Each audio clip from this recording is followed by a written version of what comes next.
할렐루야! 오늘도 예배로 하루를 시작하시는 모든 성도님들 주님의 이름으로 환영하고 축복합니다.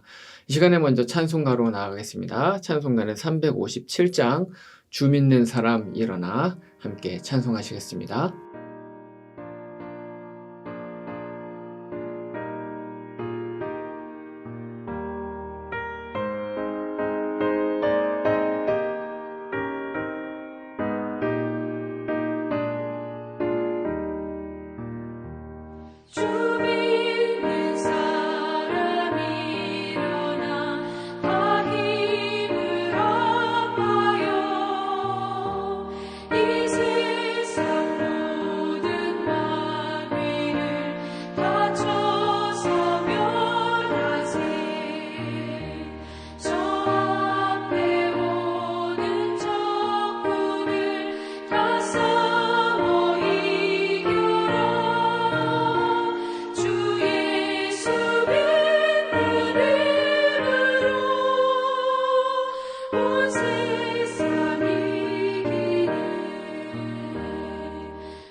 기도하시겠습니다. 여호와 하나님, 너무나도 감사합니다. 오늘도 하나님께서 이렇게 우리에게 새벽 만나를 전해주시기 위해서 우리가 먼저 일어나서 주님 앞에 나올 수 있게 해주신 은혜 큰 감사를 드립니다. 하나님, 이 시간 우리가 주님께서 주시는 영의 양식을 먹고 또 마시며 성령 하나님을 경험하는 귀하고 복된 시간 되게 하여 주시옵소서. 주의 진리가 우리의 마음 가운데 새겨지는 시간 되게 하시고 그것을 단순히 듣는 것만이 아니라 우리의 삶 가운데 적용해 볼 수 있는, 실천해 볼 수 있는 우리 모두가 되게 하여 주시옵소서. 주 예수 그리스도의 그 놀라운 능력과 은혜를 경험하는 시간 되기를 소망하며 감사하며 예수님 이름으로 기도합니다. 아멘. 이제 우리에게 주시는 주님의 말씀 찾아보겠습니다. 말씀은 히브리서 3장 7절부터 19절입니다. 제가 봉독해 올리겠습니다. 그러므로 성령이 이르신 바와 같이 오늘 너희가 그의 음성을 듣거든 광야에서 시험하던 날에 거역하던 것 같이 너희 마음을 완고하게 하지 말라. 거기서 너희 열조가 나를 시험하여 증험하고 40년 동안 나의 행사를 보았느니라. 그러므로 내가 이 세대에게 노하여 이르기를 그들이 항상 마음이 미혹되어 내 길을 알지 못하는도다 하였고 내가 노하여 맹세한 바와 같이 그들은 내 안식에 들어오지 못하리라 하였다 하였느니라. 형제들아 너희는 삼가 혹 너희 중에 누가 믿지 아니하는 악한 마음을 품고 살아계신 하나님에게서 떨어질까 조심할 것이요 오직 오늘이라 일컫는 동안에 매일 피차 권면하여 너희 중에 누구든지 죄의 유혹으로 완고하게 되지 않도록 하라. 우리가 시작할 때 확신한 것을 끝까지 견고히 잡고 있으면 그리스도와 함께 참여한 자가 되리라. 성경에 일렀으되 오늘 너희가 그의 음성을 듣거든 경노하시게 하던 것 같이 너희 마음을 완고하게 하지 말라 하였으니 듣고 경노하시게 하던 자가 누구냐? 모세를 따라 애굽에서 나온 모든 사람이 아니냐? 또 하나님이 40년 동안 누구에게 노하셨느냐? 그들의 시체가 광야에 엎드러진 범죄한 자들에게가 아니냐? 또 하나님이 누구에게 맹세하사 그의 안식에 들어오지 못하리라 하셨느냐? 곧 순종하지 아니하던 자들에게가 아니냐? 이로 보건대 그들이 믿지 아니함으로 능히 들어가지 못한 것이라. 아멘. 저는 개인적으로 히브리서 말씀을 좋아합니다. 왜냐하면 물론 모든 성경이 다 그렇지만 이 히브리서는 특별히 예수 그리스도를 더 많이 높여드리기 때문에 그렇습니다. 특히 이제 이 히브리서를 보면 이 구약의 풍성한 그 자료들을 가지고 이야기를 하고 또 굉장히 논리적이고 이성적인 그 변증적인 방법들을 이제 사용을 많이 하는 것을 볼 수가 있습니다. 그래서 이 예수님께서 얼마나 위대하신 분이신지 이분이 가장 높은 분이시라는 그런 사실들에 대해서 논리적인 그리고 이성적인 그런 어떤 구조를 따라서 이제 증명을 하는 것을 이제 볼 수가 있습니다. 그래서 개인적으로는 이 히브리서를 보면서 예수님을 정말 더 사랑하게 되고 이분이 얼마나 우월하신 분이신지 얼마나 높으신 분이신지 내 인생에서 그리고 이 온 우주에서 가장 우월하신 분이시라는 사실 그래서 기독교 신앙이 얼마나 중요하고 복된 것인가 이제 이런 것들에 대해서 생각을 해보게 됩니다. 그래서 이 히브리서를 보면서 굉장히 신앙이 깊어지는 것을 경험을 했습니다. 그래서 히브리서를 개인적으로는 많이 좋아합니다. 근데 이제 이런 맥락에서 이제 어제 읽었었던 우리 말씀을 보면요. 히브리서 저자는 이 예수님과 모세를 이제 비교를 하죠. 모세는 이스라엘 역사에 있어서 뭐 우리가 너무나도 잘 알고 있는 것처럼 가장 위대하고 중요한 그런 선지자였습니다. 이스라엘 사람들에게 가장 존경을 받는 그런 전설과도 같은 그런 사람이죠. 그래서 전무후무한 그런 선지자를 꼽으라고 한다면 당연히 이 모세를 누구나 다 꼽습니다. 근데 지금 히브리서 기자가 뭐라고 이야기를 합니까? 너희들이 그렇게 추앙하고 그렇게 존경하는 그 모세 그런데 이 모세를 예수님과 비교를 했을 때 이 모세는 아무것도 아니다. 이제 이런 식으로 이야기를 하고 있는 것입니다. 그래서 이것을 이제 비유로 표현을 하죠. 예를 들면 모세가 집이라고 한다면 예수님은 그 집을 지은 건축가이고 그리고 또 모세가 종이라고 한다면 이 예수님은 그 집의 아들이다. 이제 이런 식으로 표현을 합니다. 어떤 화려한 건축물이 있다고 생각을 했을 때 물론 그 건축물을 보면서도 건축물을 이제 이렇게 칭찬을 하기도 하지만 그러나 사실은 더 칭찬을 받는 것은 그 건축물을 지은 건축가이죠. 예, 너무나도 당연한 것입니다. 예, 건축가가 그것을 이제 상상력을 동원해서 만들었기 때문에 그 아름다움은 사실 건축가의 아름다움인 것이죠. 뿐만 아니라 집의 종보다 당연히 아들이 더 높고 존경을 받는 것은 뭐 너무나도 당연한 현실이었습니다. 그렇기 때문에 한마디로 뭐라고 이야기를 하는 것입니까? 예수님이 바로 그 모세보다 훨씬 더 우월하신 분이시다. 이제 이렇게 이야기를 하고 있는 것이죠. 히브리서의 이 주된 독자들이 유대인이라는 것을 감안을 해봤을 때 이와 같은 이야기는 사실 굉장히 좀 충격적으로 유대인들에게 다가올 수도 있었을 것입니다.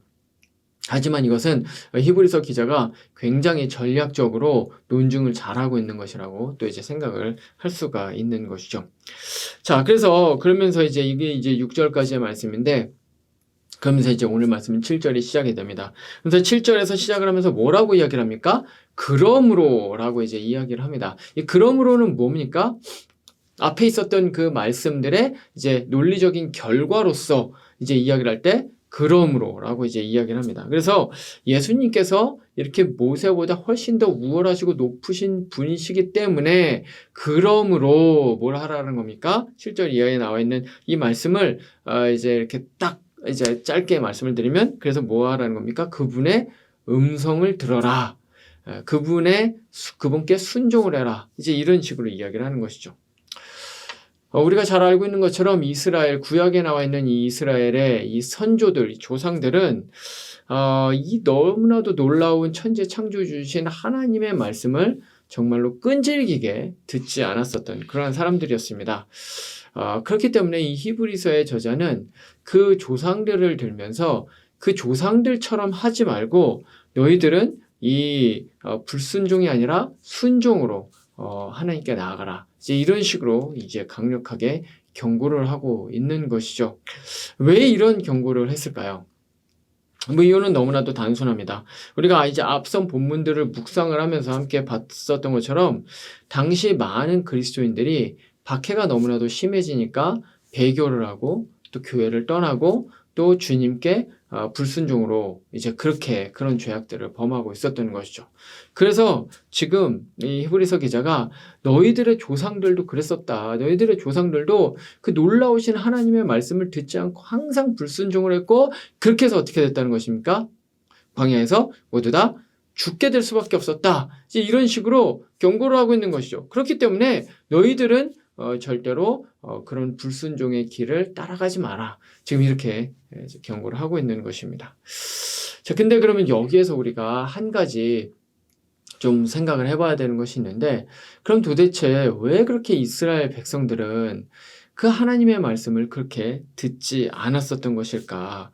그 40년 광야, 우리가 뭐 이제 민수기에서도 보고 했었던 것처럼 그 40년 동안 돌면서 정말 하나님의 말씀에 끈질기게 불순종을 했었던 것이 바로 이 이스라엘 민족들이었던 것이죠. 저도 사실 이스라엘의 역사를 보면서 그런 것들을 많이 생각을 했었던 적이 있습니다. 예를 들면 하나님께서 10가지 재앙을 이제 내리셔서 애굽으로부터 나오게 하십니다. 그리고 나와서는 또 어떤 일이 일어납니까? 홍해 바다가 갈라지죠. 그리고 거기를 이제 통과합니다. 그리고 애굽 그 강력한 군대는 거기를 쫓아오다가 또 하나님께서 완전히 수장시켜버리죠. 그 강력한 군대를 칼 한 번 뽑지 않고 이기게 하신 분이 바로 하나님이셨습니다.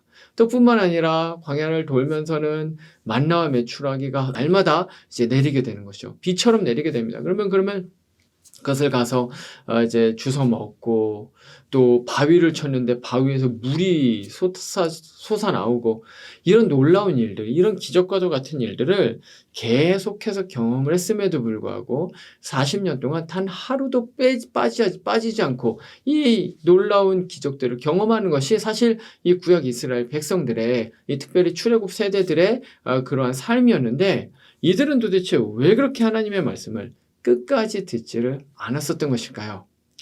그래서 사실은 이제 굉장히 저도 궁금했었습니다. 그런데 그 답의 원리를, 그 왜 그랬는지를 알 수가 있는 게 이제 오늘 말씀 18절과 19절에 이제 기록이 되어 있는데요. 18절, 19절 이렇게 이야기를 합니다. 제가 읽어드리겠습니다. 또 하나님이 누구에게 맹세하사 그의 안식에 들어오지 못하리라 하셨느냐? 곧 순종하지 아니하던 자들에게가 아니냐? 이로 보건대 그들이 믿지 아니함으로 능히 들어가지 못한 것이라. 아멘. 다시 말하면 이런 놀라운 기적들을 봤지만 그들은 믿지 않았다는 것입니다. 그들의 마음 가운데는 믿음이 생기지 않았다는 거예요. 저를 비롯해서 많은 사람들이 사실 이제 착각을 하는 것이 있습니다. 근데 그게 뭐냐면, 만약에 우리가 그 이스라엘 그 구약시대 그 출애굽 세대였다면, 내가 만약에 저렇게 하늘에서 떨어지는 만나를 보고 메추라기를 보고 저 놀라운 홍해 바다가 갈라지는 것을 경험을 하고 했었다면, 나라면 그 하나님께 순종을 했을 텐데, 이제 이런 식으로 사실은 생각을 하는 경우들이 뭐 저도 사실은 있었고요. 또 많은 사람들이 또 그렇게 생각을 합니다. 근데 사실은 그렇지가 않습니다. 왜냐하면 이 초자연적인 기적은 그것을 경험하는 순간에는 뭔가 대단해 보이고 뭔가 놀랍지만, 사실은 그 초자연적인 기적 자체가 우리 가운데 믿음을 형성시키지는 않기 때문에 그렇습니다. 믿음을 얻게 되는 도구로 하나님께서 그것을 사용을 하실 수는 있습니다. 하지만 그 기적 자체가 우리에게 믿음을 바로 주지는 않는다는 것이죠. 예수님 역시 마찬가지 아니었겠습니까? 예수님께서 그 많은 너무나도 놀라운 기적을 행하셨습니다. 심지어는 죽은 사람까지도 살리셨습니다. 그런데 그 기적을 봤다고 해서 사람들이 다 예수님을 믿고 따랐습니까? 그렇지 않았다라는 것이죠.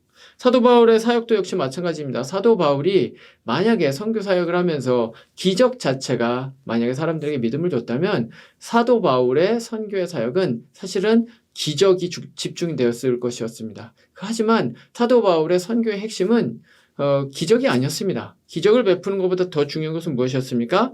바로 예수 그리스도의 말씀을 전하고 전도를 하고 하나님의 나라의 복음을 전하고 설교를 하고 그리고 두란노 서원에서 양육을 하고 사람들에게 제자 훈련을 하고 이런 것들이었다는 것이죠. 이게 무엇을 의미합니까? 기적 자체가 사람들에게 믿음을 주는 것이 결코 아니었다는 것입니다. 우리 안에 있는 이 죄의 힘은 우리가 기적을 본다고 해서 결코 무력화되지 않습니다. 믿음이라는 것은 하나님께서 우리에게 우리의 죄악된 본성을 거스를 수 있도록 주는 그런 어떤 영적인 그런 어떤 강력한 선물이고 힘인 것이지, 신비로운 기적을 우리가 봤다고 해서 들었다고 해서 우리가 자동적으로 믿음을 얻게 되는 것은 아니라는 것이죠. 자, 근데 그렇다면 어떻게 해야지 우리가 믿음을 얻을 수 있을까요? 하나님께서 우리에게 어떤 방식으로 믿음을 주실까요? 하나님께서 우리에게 믿음을 주시는 방법이 있습니다. 그것은 무엇이냐면 바로 하나님과의 친밀한 교제를 쌓아가게 될 때 우리의 믿음이 깊어지고 풍성해지는 것을 경험하게 하시는 것입니다.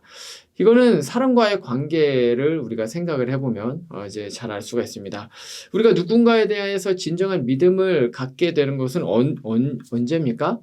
바로 그 사람과 상당한 시간을 이제 가진 이유죠. 그래서 함께 깊은 이야기들을 막 많이 나누는 것입니다.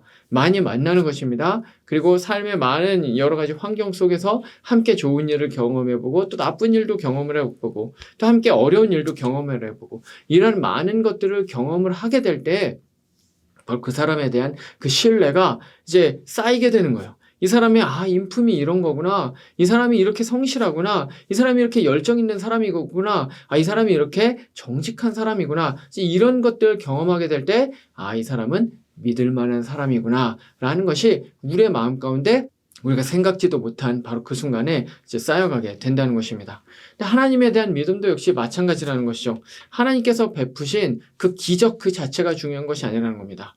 하나님의 성품을 알아가는 것입니다. 하나님의 성품을 경험을 하는 것입니다. 그래서 그분의 신실하심, 그분의 능력, 그분이 내 마음 가운데 새겨지게 될 때, 그렇게 될 때 바로 하나님에 대한 믿음이 더욱더 깊어지게 된다는 것이죠.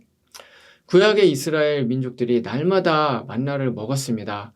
하지만 그것은 그냥 그들의 배를 채우는 그런 육신의 양식밖에 되지 않았었다는 것이죠. 그저 육신의 생명을 연장하는 것과 관련되어 있었을 뿐 그들의 믿음하고는 사실은 아무 관련이 없었던 것입니다.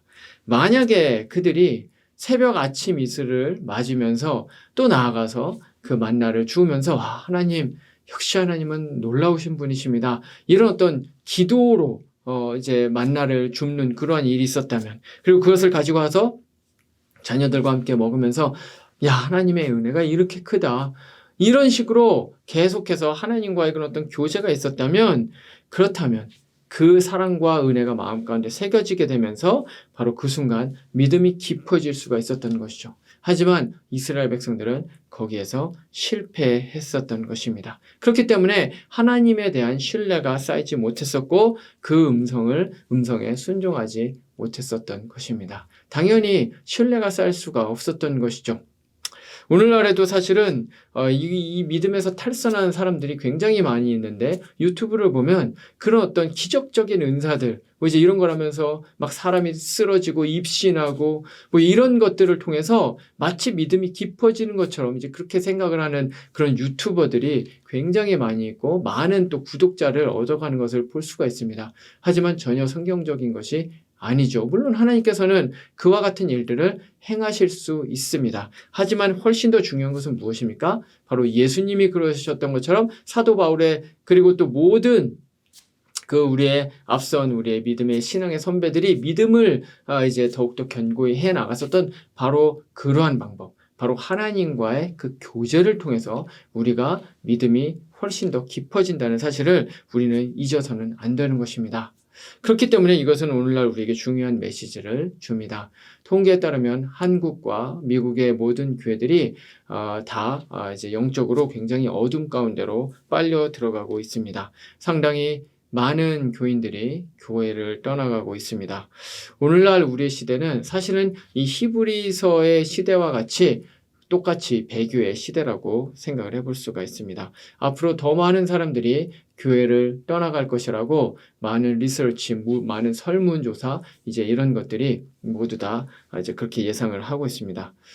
근데 문제는 무엇입니까? 함께 예배를 드리고 있는 우리도 결코 안전하지 못하다는 것이죠. 우리도 그와 같을 수가 있다는 것입니다. 사도 바울이 고린도전서 10장 12절에 말한 것처럼 선줄로 알면 넘어질까를 두려워해야 되는 사람들이 바로 사실은 저와 여러분들이라는 것입니다.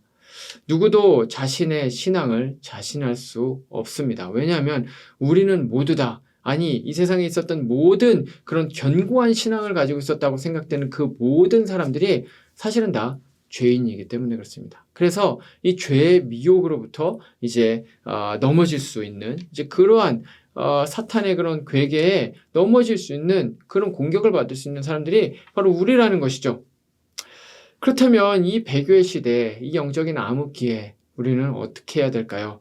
그 말씀을, 그 방법을 바로 14절을 통해서 우리가 알 수가 있습니다. 14절 제가 읽어드리겠습니다. 우리가 시작할 때 확신하는 것을 끝까지 견고히 잡고 있으면 그리스도와 함께 참여한 자가 되리라. 아멘. 우리가 처음 믿기 시작할 때 확신했었던 바로 그 진리를 우리가 끝까지 붙잡아야 된다는 것입니다. 무엇입니까? 바로 예수 그리스도의 복음인 것이죠. 우리는 믿음의 사투를 벌여야 됩니다. 히브리서 12장 4절에 기록된 것처럼 죄와 싸우되 끝까지 피 흘리기까지 싸워야 된다는 것이죠. 이거는 행위로 구원을 얻으라는 그런 어떤 율법주의적인 세계관이 결코 아닙니다. 오히려 은혜를 받은 사람이면 사람일수록 그 믿음을 위해서 바울이 말한 것처럼 선한 싸움을 하게 되어 있다는 것이죠. 은혜는 결코 우리를 영적인 게으름과 나태함으로 이끌질 않습니다. 많은 사람들이 사실은 착각을 하는 것이 바로 그것입니다. 예수를 은혜로 믿고 은혜로 구원을 얻는다는 것이 나는 그러면 할 게 아무것도 없으니까 난 가만히 있으면 된다라고 생각을 하는 그러한 것이죠. 하지만 그것은 결코 은혜 받은 사람의 태도가 아닙니다.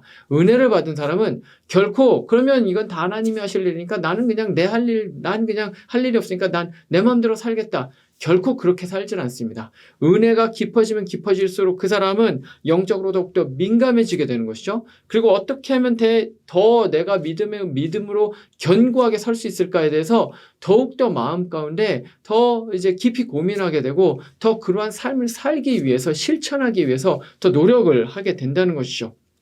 우리는 기억해야 됩니다. 베드로전서 5장 8절에 기록된 것처럼 사탄은 우는 사자와 같이 달려듭니다. 할 수만 있다면 성도들까지도 넘어뜨리려고 이제 하는 것이 바로 이 사단의 계략인 것이죠.